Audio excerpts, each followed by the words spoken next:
चलो स्टूडेंट्स, तो स्टार्ट करते हैं हमारी एक्सरसाइज नंबर 1.2। ठीक है, एक्सरसाइज नंबर 1.2 उसमें जो है सबसे पहले दिखा देता हूँ कि करना क्या है। तो एक्सरसाइज नंबर 1.2 स्टार्ट करने से पहले थोड़ा एक एग्जांपल लूँगा। अब एग्जांपल में ऐसा है कि हमें रिप्रेजेंट करना है, represent under root 2 on number line. Okay, हमें नंबर लाइन पे अंडर रूट 2 को दिखाना है। जैसे कि पहले हम क्या करते थे कि आपको पता होगा कि 5 को अगर नंबर लाइन पे दिखाना हो तो आप क्या करते थे, सिंपली नंबर लाइन ड्रॉ करते थे 0 1 2 3 4 5। तो 5 को इस तरह से दिखा देते थे। ठीक है, क्योंकि हमें पता था कि स्केल पर भी 5 हमें देखने को मिल जाता था। ओके, और इजीली 5 सेंटीमीटर या 5 इंच उस सभी मेज़रमेंट में हम उसको ड्रॉ कर सकते थे स्केल से। ठीक है, अब हम करेंगे कि √2। ठीक है, देखो आपको स्केल पे √2 तो दिखाई देता ही नहीं है, तो √2 कहाँ से लाओगे? तो उसके लिए समझ लो कि क्या करना है। √2 ड्रॉ करने के लिए सबसे पहले आपने पढ़ा होगा पाइथागोरस। ओके, पाइथागोरस का ये ट्रायंगल वाला ABC, इसको हम क्या बोलते हैं? सबसे बड़ी साइड जो होती है ना, इसको हाइपोटेनियस बोलते हैं। ठीक है, चलो ये हमारा बेस हो गया। ठीक है, चलो अब पाइथागोरस ने क्या बोला था? पाइथागोरस ने एक थियरम दिया था। वो थियरम में क्या बोला था उन्होंने कि जो भी 90 डिग्री वाला क्या होगा अपने पास ट्रायंगल। ओके, 90 डिग्री वाला मतलब राइट एंगल ट्रायंगल जब भी हमारे पास होगा, उस राइट एंगल ट्रायंगल में एक उन्होंने फॉर्मूला दिया था। क्या फॉर्मूला दिया था वो मैं बताता हूँ। कि देखो ये जो AC है ना आपका, वो AC क्या है? आपका हाइपोटेनियस। ठीक है, अगर आप AC का स्क्वायर करोगे तो वो AB के स्क्वायर प्लस BC के स्क्वायर के सम जितना होगा। ठीक है, AB square plus BC square, AB square plus BC square is equal to क्या आएगा? आपका AC स्क्वायर। ऐसा किसने दिया था? ये थियरम पाइथागोरस ने दिया था। चलो अब आगे बढ़ते हैं कि हमें तो क्या करना है कि अंडर रूट 2 दिखाना है नंबर लाइन पे। तो इस ट्राइंगल का हम यूज़ करेंगे। तो सबसे पहले राइट एंगल ट्राइंगल ड्रॉ करना पड़ेगा। कैसे? तो देखना, यहाँ पे ये जो है ना, मैंने राइट एंगल ट्राइंगल ड्रॉ कर दिया। अब ABC, हमेशा आपको ये जो वाली चीज़ है अंडर रूट 2, वो अंडर रूट 2 आपको कहाँ पे लाना पड़ेगा? AC पे लाना पड़ेगा। ओके, कहाँ पे लाना पड़ेगा? AC पे लाना पड़ेगा। तो AC पे ला दिया आपने अंडर रूट 2। तो देखो A और C के बीच का मेज़रमेंट इतना है ना, इतना मेज़रमेंट अगर हम ये वाली लाइन पे दिखा दे, ठीक है, यहाँ से यहाँ वाला मेज़रमेंट, यहाँ से यहाँ, ऐसे हम उसका यूज़ करेंगे। जो हमारा राउंडर है ना, उस राउंडर का यूज़ करेंगे।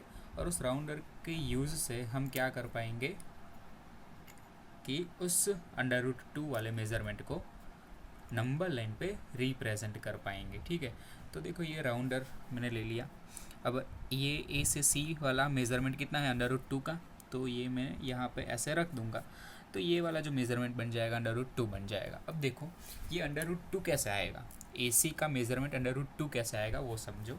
तो हम अगर ये हमें सोच के लेना पड़ेगा। ठीक है, कि हमें आंसर क्या चाहिए? अंडर रूट 2 चाहिए। तो हम AB को 1 लेते हैं और BC को भी 1 लेते हैं। क्यों? क्योंकि समझना, हमारा फॉर्मूला क्या कहता है कि AC का square plus is equal to AB का स्क्वायर प्लस BC का स्क्वायर। AC कितना है हमारा? चलो AC हमें पता नहीं है अभी। ठीक है, ये इसको ढक दो, अभी मत देखो कि AC हम अभी फाइंड कर रहे हैं। चलो, तो AC का स्क्वायर एज इट इज़ रखता हूँ मैं यहाँ पे। तो AC का square is equal to AB कितना है? 1 है, तो 1 का स्क्वायर कर लो। BC कितना है? 1 है, तो 1 का स्क्वायर कर लो। ओके, तो ये टोटल क्या बन जाता है वो दिखता है। तो ये बन जाएगा कुछ इस तरह से कि AC का स्क्वायर इज इक्वल टू 1 का स्क्वायर 1, 1 का स्क्वायर 1, तो AC का स्क्वायर आपका बन गया 2। अब AC अगर आपको चाहिए तो 2 का क्या निकाल लो? स्क्वायर। ठीक है, ये देखो ये स्क्वायर हटा दिया मैंने। ये स्क्वायर जब हट जाता है ना तो इक्वल टू के दूसरी साइड वाला रूट में आ जाता है। ओके, तो रूट में आ गया, इतना क्लियर। अब देखो ये इतना तो रूट में आ गया। AC कितना मिला हमें? Under root 2। तो हमें जो ट्राइंगल ड्रॉ किया था ना मैंने बोला था कि आपको जो भी फाइंड करना है, जो भी नंबर आपको नंबर लाइन पे रिप्रेजेंट करना है, उसको फाइंड करो AC पे, ठीक है, AC पे लेके आओ। तो ये वाले नंबर तो हमें सोचने पड़ेंगे कि AB क्या रखूँगा और BC क्या रखूँगा, ताकि उन दोनों का स्क्वायर करके उन दोनों का सम इस अंदर वाले के जितना आए, ठीक है। चलो इतना क्लियर। अब देखते हैं आगे। AC इज इक्वल टू √2 दिया गया है हमें, ठीक है। अब यहाँ पे AC मैंने ढूंढ लिया है ना। फिर से यहाँ पे ट्राइंगल में ड्रॉ कर देता हूँ कि आपका ट्राइंगल कुछ ABC था, यहाँ पे √2, यहाँ पे 1, यहाँ पे 1 था, ठीक है। चलो तो मैं नंबर लाइन सबसे पहले ड्रॉ कर लेता हूँ। तो नंबर लाइन ड्रॉ करने के लिए हम स्केल ले लेंगे, ठीक है।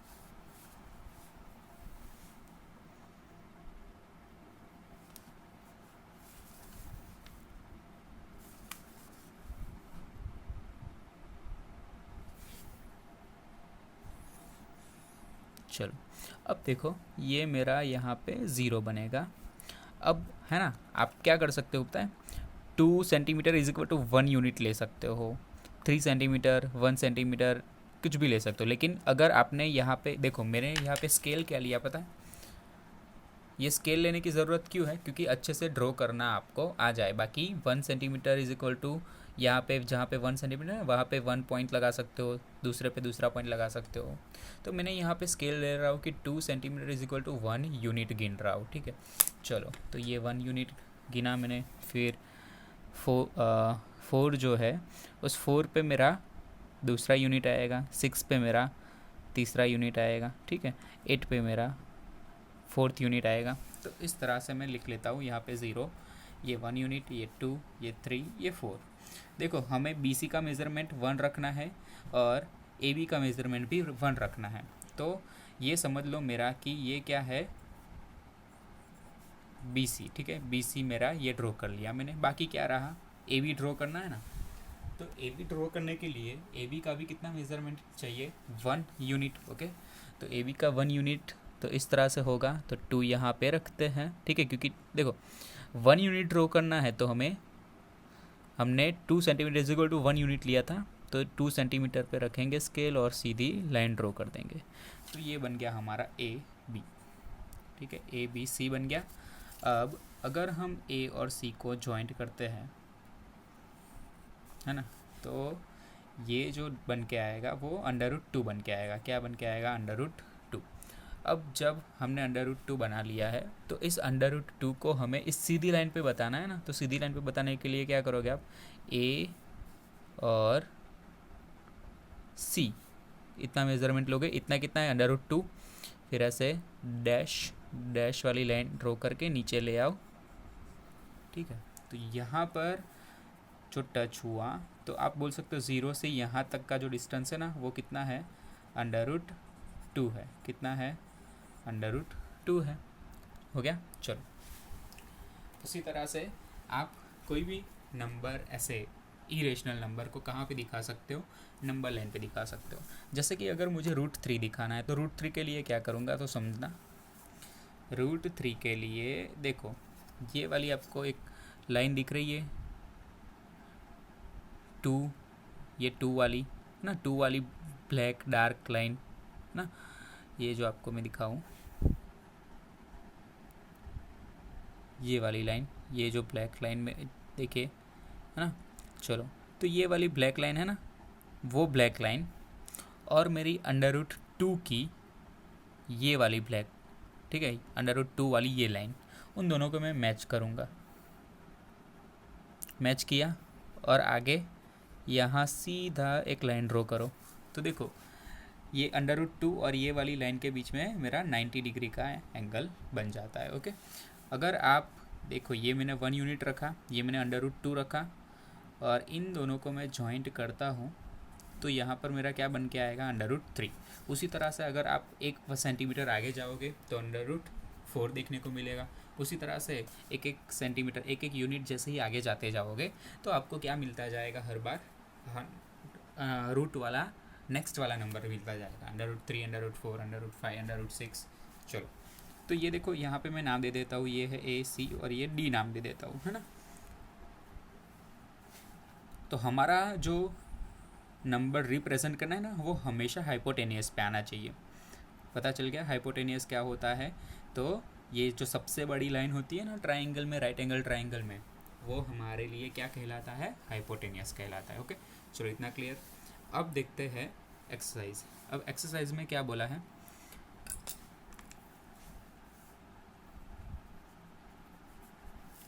कि state whether the following statements are true और फॉल्स, जस्टिफाई योर आंसर। पहला क्वेश्चन है कि every rational number is real number. Question number 1 में सबसे पहला दिया है स्टेटमेंट ट्रू है कि नहीं है, चेक करो। अब सबसे पहले क्या दिया गया है कि एवरी इरेशनल नंबर, ठीक है, every irrational number is a real number. हर एक इरेशनल नंबर क्या रियल नंबर है।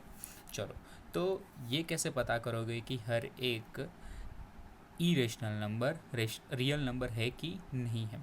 तो उसके लिए आप क्या करोगे कि देखो, सबसे पहले इरेशनल नंबर कैसे होते हैं, जैसे √2, √3, और कल भी हमने देखा था। रियल नंबर का मीनिंग क्या होता है, रियल नंबर मतलब जिसमें आप देख सकते हो कि रेशनल नंबर भी आ जाए और इरेशनल नंबर भी आ जाए। ओके, तो उस नंबर को आप क्या बोलोगे, रियल नंबर्स बोलोगे। जैसे कि मैंने यहाँ बताया था ना कि real numbers is rational number जिसमें आते हैं वो भी, और जिसमें इरेशनल नंबर आते हैं वो भी सारे रियल नंबर कहलाएंगे। तो हाँ, यहाँ पे हर एक इरेशनल नंबर क्या कहलाएगा, रियल नंबर कहलाएगा। तो यस आएगा, मतलब ट्रू लिख सकते हो आप। अब सेकंड वाला जो है, every point on the number line is of the form √2। क्या हर एक पॉइंट नंबर लाइन पे जितने भी पॉइंट्स है वो सारे √2 में होते हैं। तो देखो, ये एक √2 है, फिर ये सिंपल वाला 2 है, ये 3 है। क्या ये सभी नंबर्स में रूट लगा हुआ है, तो नहीं ना, है ना। कुछ कुछ नंबर्स पे ही रूट लगा हुआ होता है, सभी नंबर पे रूट लगा हुआ होता नहीं है। तो यहाँ पे ये चीज़ क्या बन जाती है, गलत बन जाती है। अब थर्ड वाला देखते हैं कि every real number is an irrational number. देखो, क्या हर रियल नंबर वो इरेशनल नंबर हो ऐसा ज़रूरी है, नहीं। देखो, क्योंकि रियल नंबर में क्या आ गया, तो रियल नंबर में तो हमारे पास होता है रेशनल नंबर होता है ना। चलो, इरेशनल नंबर होता है, तो रेशनल में तो कौन से आ जाते हैं, होल नंबर आते हैं, नेचुरल नंबर आते हैं। तो ये सारे नंबर्स आने की वजह से हम क्या नहीं, देखो, होल नंबर क्या नहीं कहलाएंगे, इरेशनल नंबर नहीं कहलाएंगे। इसलिए ये वाला स्टेटमेंट भी गलत हो गया कि every real number is irrational number, तो ये गलत है। ठीक है, हर एक रियल नंबर क्या नहीं हो सकता, इरेशनल नंबर नहीं हो सकता है। ठीक है, चलो अब देखते हैं question number 2।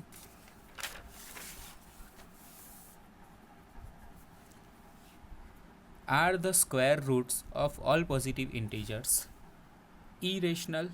If not, given an example of the square root of a number that is rational number। देखो, are the square roots of all positive integers, सारे पॉजिटिव इंटीजर्स है, मतलब सारे पॉजिटिव नंबर्स, ठीक है, उनके अगर रूट्स करेंगे तो वो क्या सभी इरेशनल आएंगे। तो देखना, रूट टू नहीं निकल सकता है ना, 2 का रूट, तो फिर ये इरेशनल है।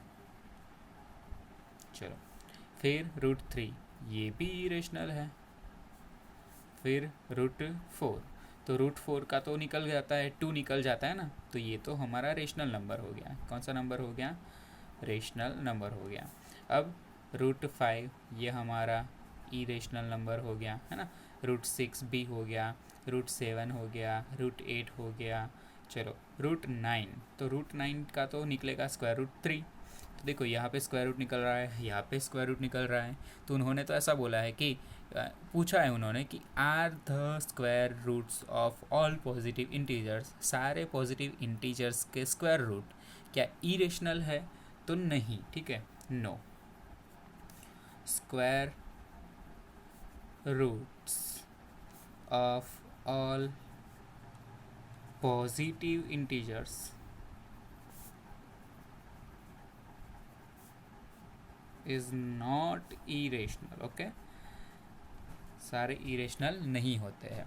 हाँ ओके, एक एग्जांपल देना था तो हमने दे दिया। ये सारे एग्जांपल है, जैसे कि 4 का स्क्वायर रूट निकालेंगे तो 2 आया, 9 का स्क्वायर रूट निकालेंगे तो 3 आया, जबकि ये 2 और 3 तो क्या है हमारे लिए रेशनल नंबर है। ठीक है, चलो बाकी सब में थोड़ा इरेशनल आता है। ठीक है, चलो अब देखते हैं कि क्वेश्चन नंबर 3। क्वेश्चन नंबर 3 में क्या है कि हमें √5 को किस पे दिखाना है, नंबर लाइन पे दिखाना है। ठीक है, तो नंबर लाइन पे दिखाने के लिए सबसे पहले ट्राइंगल ड्रॉ कर लो। चलो अब सोचो, नाम दे देता हूँ ABC। ठीक है, ये मैंने ABC नाम दे दिया। अब मुझे क्या करना है कि AC पे, AC की वैल्यू मुझे क्या चाहिए, √5 चाहिए। ओके, तो वो किस तरह से करूँगा मैं, तो समझना।